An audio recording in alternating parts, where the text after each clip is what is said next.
Coucou les petites étoiles, j'espère que vous allez bien. Je suis très heureuse de vous retrouver aujourd'hui pour vous présenter 10 livres, 10 one-shot qui traînent dans ma palle depuis plus ou moins longtemps, mais que j'avais envie de vous parler aujourd'hui, à la fois pour vous les présenter, mais peut-être aussi pour me redonner envie ou me donner encore plus envie de les sortir. J'ai essayé de sélectionner pas que des livres connus parce que sinon ça aurait pas été hyper intéressant et pour vous et pour moi. Le but c'est justement de vous présenter des one-shots qu'on voit pas souvent sur les réseaux sociaux ou alors qui ont déjà eu leur moment de gloire mais qu'on ne parle plus trop maintenant. Bref, vous allez voir ça dans quelques minutes, j'espère que ça vous plaira. N'hésitez pas d'ores et déjà à mettre un petit like, à vous abonner, à activer la cloche, mettre un petit commentaire, vraiment tout ce que vous voulez et merci d'avance. Et du coup, on va pouvoir commencer. Le premier que j'ai sélectionné a une place plus ou moins importante dans mon petit cœur pour deux raisons. Déjà parce que c'est une de mes autrices préférées là depuis 2-3 ans je dirais. Et la deuxième raison c'est que c'est un roman que j'ai acheté le jour où j'ai appris que je devenais partenaire Hachette Roman. Et en plus de ça c'est une autrice qui est normalement publiée chez Hachette Roman. Bref, si avec ça je trouve pas un signe dans tout ça, je comprends pas. Il s'agit donc de Silence Radio de Alice Oseman et du coup édité chez Nathan cette fois-ci. Mais du coup normalement les Alice Oseman, en tout cas les Heartstopper et compagnie, sont édités chez Hachette Roman, c'est pour ça que je vous dis ça. Et du coup, quand je l'ai acheté et que j'ai vu la réponse, en tout cas l'annonce de Hachette, je me suis dit ah ouais non mais c'est un signe, c'est pas possible, c'est trop cool et j'avoue que j'étais hyper émue, j'ai appris ça en pleine rue.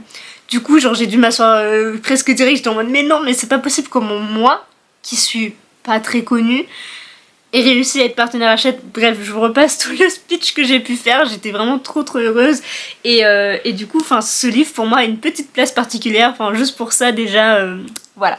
Du coup dans cette histoire on suit une jeune fille qui s'appelle France et qui n'a qu'une envie, c'est entrer à Cambridge après le bac. Donc elle va vraiment se donner dans les études pour réussir son rêve, mais évidemment comme tout le monde elle est bien plus que ce qu'elle est dans les études, elle est aussi passionnée du podcast de University et de l'énigmatique personne qui se cache derrière ce podcast et elle adore porter des t-shirts avec un imprimé hamburger.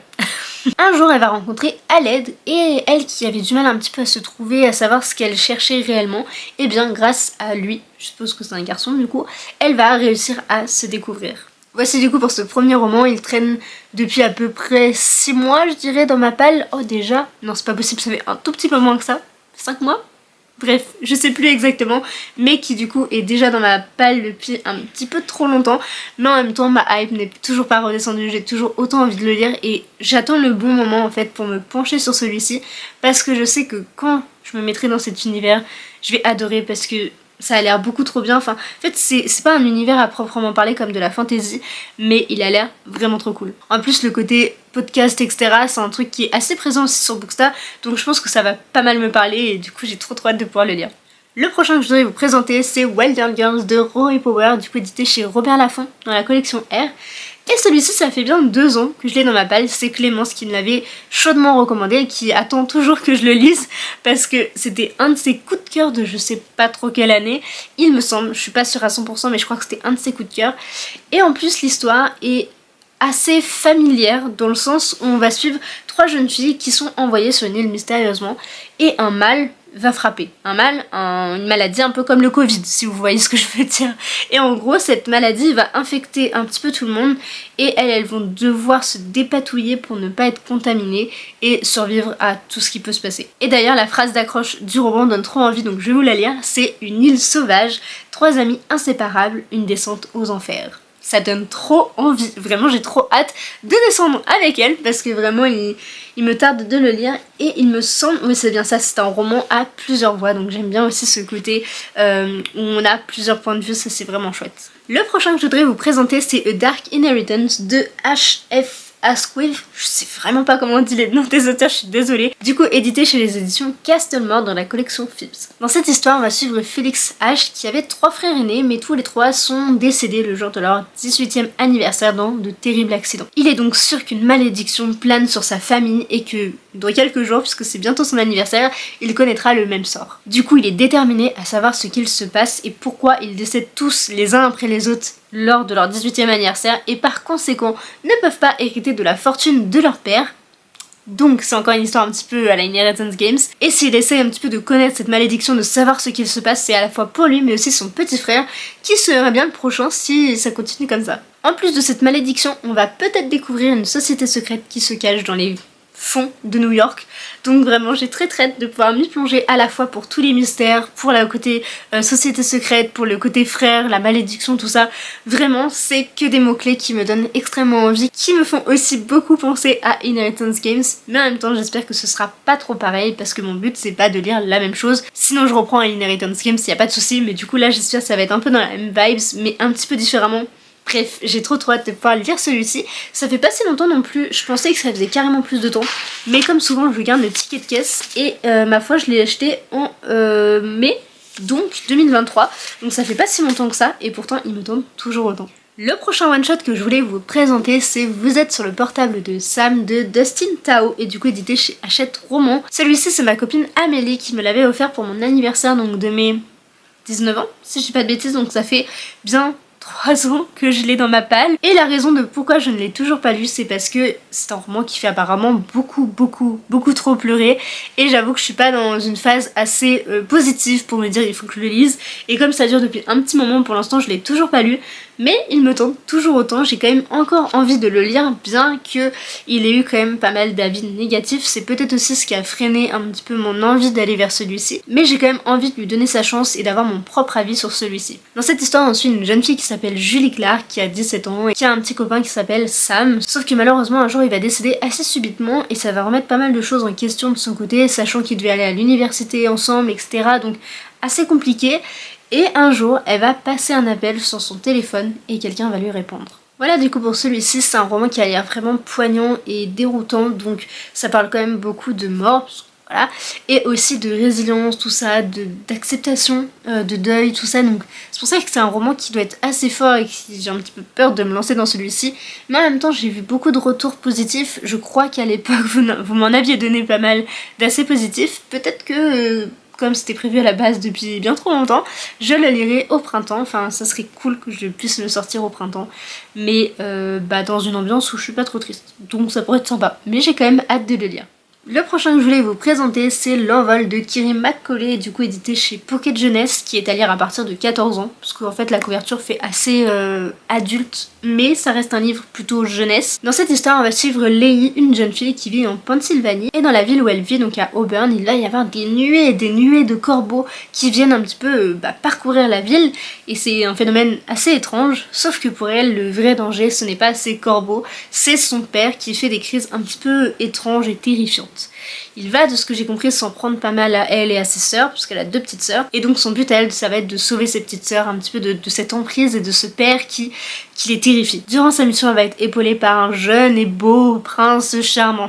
Enfin, j'abuse un peu, mais le jeune Liam qui va venir un petit peu lui porter secours. De ce que j'ai compris, c'est son voisin. Et j'avoue que c'est le côté qui me refroidit un petit peu de le lire, parce que c'est en mode oh, le beau Liam qui vient de l'aider, ça y est, il va tout résoudre. Bon, j'espère que ce sera un petit peu mieux fait. En tout cas, elle a l'air vraiment chouette et j'aime bien la mise en page, parce que par exemple en haut, il y a des petits corbeaux. Et on a des pages, alors faudrait que je vous en retrouve une, mais il y a des pages où c'est plein de corbeaux. Ah, je crois que j'en ai passé une. Je voudrais vous montrer la beauté de ces pages, voilà comme ça, c'est très très joli et du coup ça me donne vraiment très envie de le lire.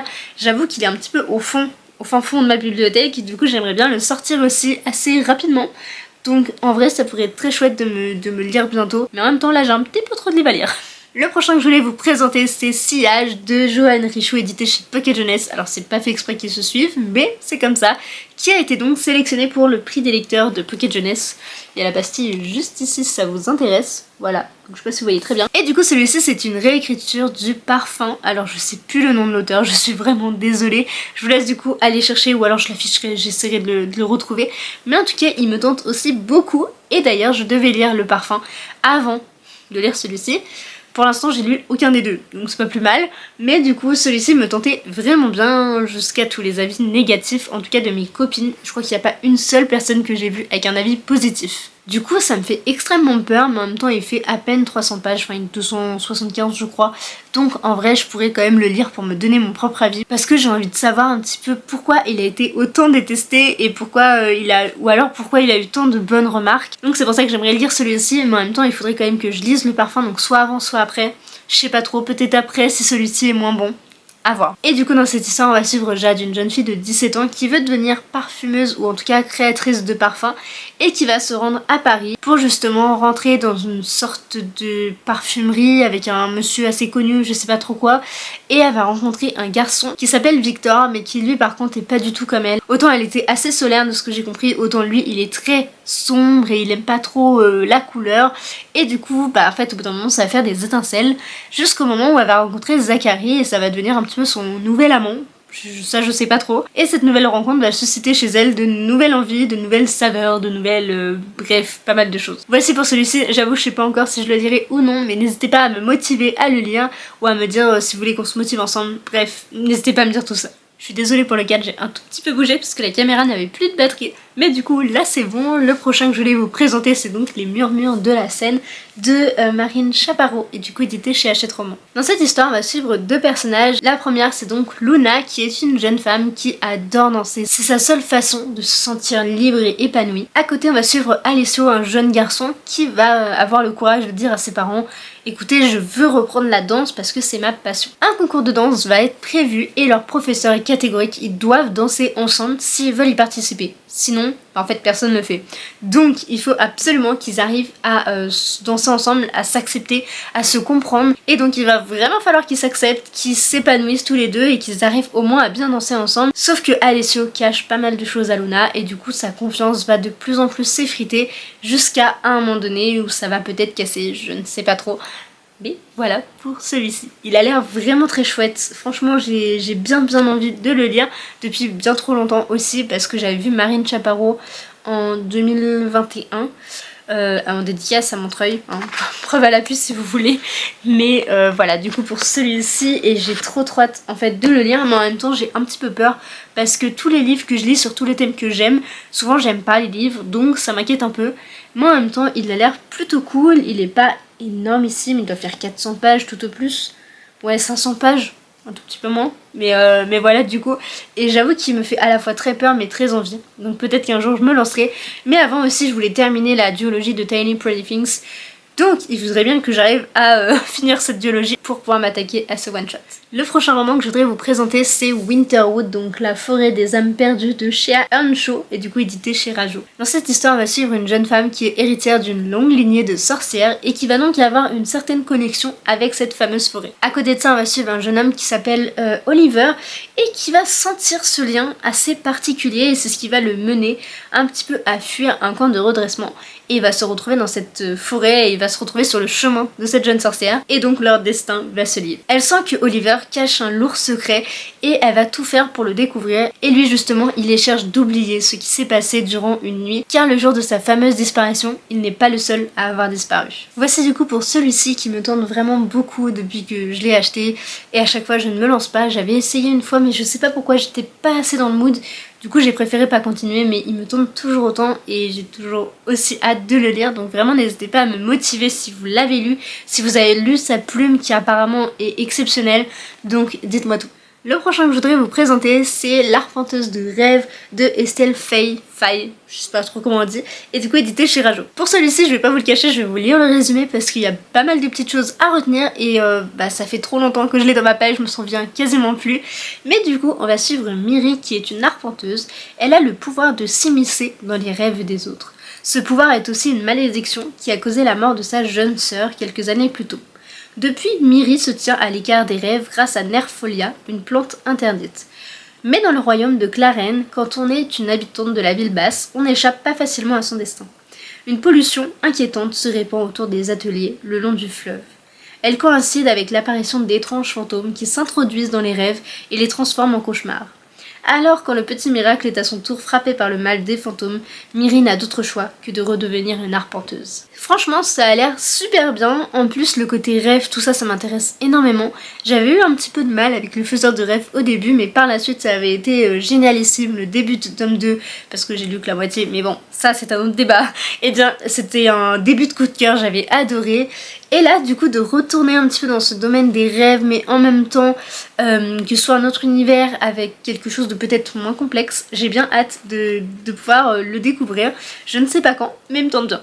Et enfin le dernier one shot que je voulais vous présenter c'est As de pique de Farida Abigail Yumidi. Je suis désolée pour cette prononciation absolument affreuse, donc j'espère que vous allez peut-être un peu mieux voir ici. Sinon, tous les liens sont toujours en description, donc vraiment n'hésitez pas à aller voir là-bas parce que c'est beaucoup plus simple, et pour vous et pour moi, parce que les noms d'auteurs c'est souvent très compliqué, et du coup édité chez De Saxus. Pourquoi j'ai acheté celui-ci qui à la base me tentait un petit peu mais pas trop? Et bien pour deux choses. La première, c'est que ma copine Solène a vraiment adoré, elle m'a dit ouais il est trop bien, donc vraiment prends-le, tu vas pas le regretter. Et deuxième chose, il y a un petit côté un peu à la Gossip Girl, et j'avoue que j'avais bien envie de retrouver ce petit côté un peu de gossip, parce que c'est principalement autour de ça, donc ça peut être très chouette. Parce que du coup on va être dans l'académie de Niveus et on va suivre donc pas Damon, pardon, et Shiamaka qui sont sélectionnés pour devenir les préfets de la terminale, un peu à la Harry Potter quoi. Et en gros ils vont donc être comme des délégués, ils vont présider un petit peu sur tout le monde et assister à différents conseils etc. Parce que c'est les deux meilleurs élèves de l'académie. Ils sont donc tous les deux en lice pour remporter une bourse qui va leur permettre d'atteindre la grande université de leur choix. Leur but c'est vraiment de devenir major de promo pour remporter l'année scolaire si on veut par rapport à tous les autres. Sauf qu'un jour, quelqu'un va se faire passer pour justement Gossip Girl qui va s'appeler As et va répandre beaucoup de gossip sur tout le monde, tous les élèves, et notamment ces deux-là. Et donc du coup ça va un peu semer la pagaille au sein de toute l'académie, de toutes les relations de tout le monde. Enfin, il y a pas mal de petites choses qui vont être révélées et j'ai hâte de voir ce qui peut se cacher dans cette académie. Voici du coup pour celui-ci qui a un côté très Gossip Girl et que j'ai hâte de retrouver. Voici donc pour les 10 one-shots que je voulais vous présenter, donc n'hésitez pas à me dire si vous les avez aimés, pas aimés, enfin à me donner votre avis dessus, à me dire tu peux le lire sans problème, ou encore tu peux l'évincer de ta palle sans problème, il te manquera pas. Dites-moi tout ça en commentaire parce que j'adore discuter avec vous de tout ça. Et sur ce je vous fais plein de gros bisous et à très vite dans une prochaine vidéo. Bye!